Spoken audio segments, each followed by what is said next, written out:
Who are you? Oh please, everybody knows I'm the real Superman. And don't worry about the stash because we can get that digitally removed.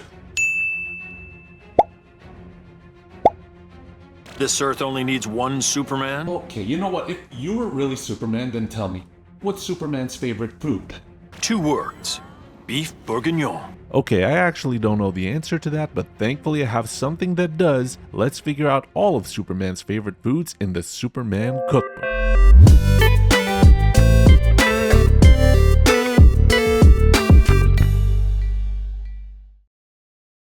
Superman, the official cookbook with recipes by Elena P. Craig and writing by Jermaine McLaughlin, takes us to Smallville, Metropolis, and beyond to taste the favorite meals of Superman and his closest friends and allies. The premise for this one is pretty fun. It's told from the perspective of Martha Kent, as if she herself gathered up all these recipes from Clark's world as well as the extended Justice League family, so you'll see hearty Kansas comfort foods like waffles, pie, and barbecue chicken, but also deli classics you'd find on a Metropolis lunch break, plus some Justice League shoutouts like Green Lantern toast and Jon Stewart's Detroit-style pizza. And of course, there's also some outer space-inspired meals from the Fortress of Solitude chapter. Production-wise, this book is a stunner. It's a heavy hardcover with glossy pages, full-page food photography, and comic art scattered throughout. The images are all strictly based on the comics, so don't expect to see any visuals from the movies or shows. I also really like how there are some subtle visual differences in the pages of the different chapters. Now, as for cooking, don't mistake this for a kid's book. Some recipes are easy weeknight wins, but others lean more advanced with long ingredient lists and specialty items. That said, the instructions are clear and many recipes are very approachable. Dietary notes like if a recipe's vegetarian or gluten-free are sprinkled throughout, which is a nice touch. Now, I'm not the most well-versed in Superman lore, but I think it does a pretty decent job of pulling from the comics. I see a lot of references to characters and locales, but there are a few more standard dishes that focus more on Superman's aesthetics, especially his unique color scheme and the iconic S. Now, I might not be able to don the red cape, but maybe a kitchen apron? I'm not going to be rushing to a phone booth. I'm going to be rushing to the kitchen right now to make 3 meals from the Superman Cookbook to put together a Man of Steel inspired meal. Now, as mentioned in the intro, you know now that one of Superman's favorite foods is beef bourguignon. Apparently, this is the dish he had on his very first date with Lois Lane, but Clark likes it topped with ketchup. I don't know if Julia Child is gonna approve of that, but let's make some anyway. This recipe kicks off with 3 pounds of beef chuck cut into neat 1-inch cubes. Pat the beef dry with paper towels, then sprinkle generously with 2 teaspoons of salt and a good crack of black pepper. In a Dutch oven on medium-high heat, add a tablespoon of olive oil to the pot and toss in 8 ounces of diced peppered bacon. Stir occasionally until the bacon browns for about 10 minutes, then scoop it out and set it aside. In the rendered fat, brown the beef cubes in batches, and as each batch finishes, transfer the meat to the plate with the bacon and pile up all that meaty goodness. Now dial the heat down to medium and add in a pound of carrots cut on a diagonal, 2 chopped yellow onions, 3 minced garlic cloves, half a teaspoon of dried thyme, and 2 teaspoons of salt. Saute everything until softened and just beginning to brown for around 10 minutes, then pour in 2 cups of red wine. Use your spoon to scrape up every bit of fond from the bottom because that's where the flavor lives. Stir in 4 cups of beef broth, bring the beef and bacon back into the pot. Then because Superman likes ketchup in his beef bourguignon, we're putting in 2 tablespoons of tomato paste. There's also a recipe for Hummus sauce if you want to make your own ketchup, and you can use that instead of the tomato paste. Cover with a lid and let the whole thing roast in the oven at 300 degrees Fahrenheit for about an hour and a half until the beef is melt in your mouth tender. While that's happening, mash together 4 tablespoons of softened butter with 5 tablespoons of flour to form a paste and set it aside. In a separate pan, melt 2 tablespoons of butter with 2 tablespoons of olive oil over medium-high heat. Toss in a pound of thickly sliced mushrooms and cook that until they begin to brown. Once the stew comes out of the oven, stir in the butter flour paste, then add the sauteed mushrooms and pearl onions. Bring it to a boil, then drop it back down to a simmer for another 15 to 20 minutes until the broth thickens to a rich, glossy sauce.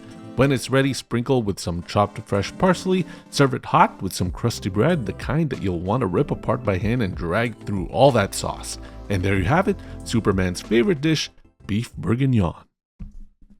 Clearly that dish was a hit because Clark and Lois eventually married and went on to have a son named John Kent, and apparently he couldn't get enough of Ma Kent's special recipe of red, white, and blue hummus. To get started, toss 3 cloves of garlic into the bowl of a food processor and blitz until finely chopped. Add in 1 15-ounce can of cannellini beans that you've rinsed and drained, along with 2 cups of shelled edamame beans. Pulse until everything is roughly chopped. Now season with 2 teaspoons of salt, the zest and juice of 1 lemon, and drizzle in a tablespoon of olive oil. Let the processor run until the mixture smooths out into a creamy dip, stopping once or twice to scrape down the side so nothing clings to the bowl. For the blue color, add in 2.5 teaspoons of spirulina powder, half a teaspoon of ground coriander, and blend again until it's fully incorporated. To finish, scoop the mixture into a shallow serving bowl, make a little valley across the surface, slice up 1 fresh red bell pepper and scatter the pieces around the bowl. In a small bowl, whisk together a tablespoon of olive oil with half a teaspoon of spirulina, then drizzle that vivid blue oil into the valley that you created.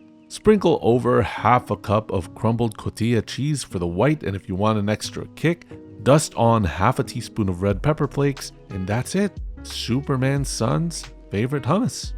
For dessert, we're bringing out the classics from Ma Kent's recipe book to make something that really symbolizes Clark's Kansas roots and small-town upbringing. Nothing screams home, comfort, and heart more than good old apple pie. The apple pie recipe begins with a crust.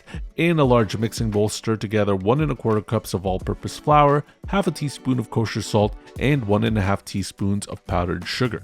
Cut 4 tablespoons of very cold unsalted butter and 2 tablespoons of very cold vegetable shortening. Then work them into the flour mixture using a pastry cutter or 2 knives until the pieces are all pea-sized.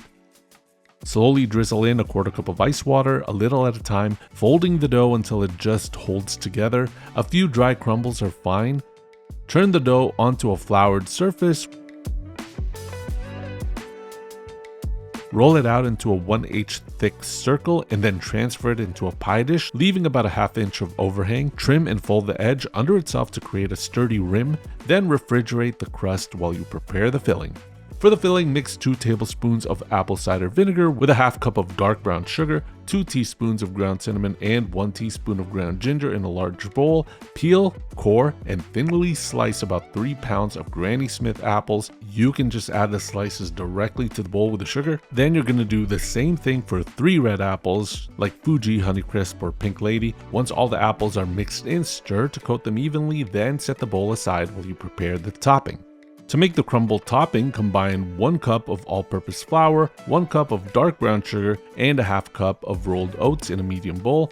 Pour in 1/2 cup of melted salted butter and stir with a fork until the mixture is crumbly and holds together in small clumps, about 1 to 2 minutes. Take the chilled crust from the refrigerator and pour in the apple mixture along with its syrup. For some reason, I had way more apples than I needed. I probably had enough apples for 2 pies. Maybe the apples I bought were just really big. Spread the crumble topping over the top, then bake at 425 degrees Fahrenheit for 25 minutes. After that, reduce the oven temperature to 350 degrees Fahrenheit and continue baking for another 35 to 40 minutes. Serve this pie warm with whipped cream or ice cream if you like. That's Ma Kent's apple pie. Time to eat this super meal. Gonna start off with the hummus. This wasn't what I was expecting. It doesn't really taste like the hummus that I usually get. This tastes very tart, and the lemon juice comes off really strongly on this one. Maybe I should have blended it more because it doesn't have that ultra creamy consistency I love from hummus. I'm also losing that nuttiness because of the lemon. The lemon is just so overpowering. Maybe it's because I also had a really big lemon and it was just more juice than what the recipe called for.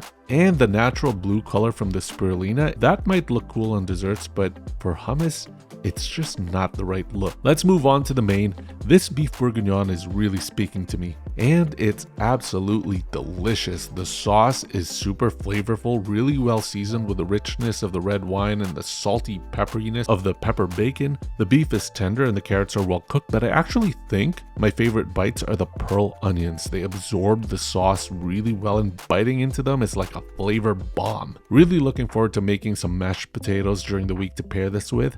Delicious. Lastly, Ma Kent's apple pie. I'm usually not good with baked goods, but this looks pretty decent, and flavor wise tastes pretty good too. I'm a sucker for apple crumble. I just love those little crunchy bits on top. Perfect texture and consistency. The filling is also really tasty. Perfect thinness of the apple slices. I think I could have halved the apple quantities and still come out with the same pie. Crust is good too, nice and buttery. I ate this with ice cream during the week, and it is, of course, pretty awesome. So is the Superman Cookbook any good? I think it does a pretty good job creatively tying the food to the lore. The book's fan service charm makes it an ideal collectible for Superman fans, and it's got some pretty tasty recipes judging from the stuff I made. Clark Kent eating good.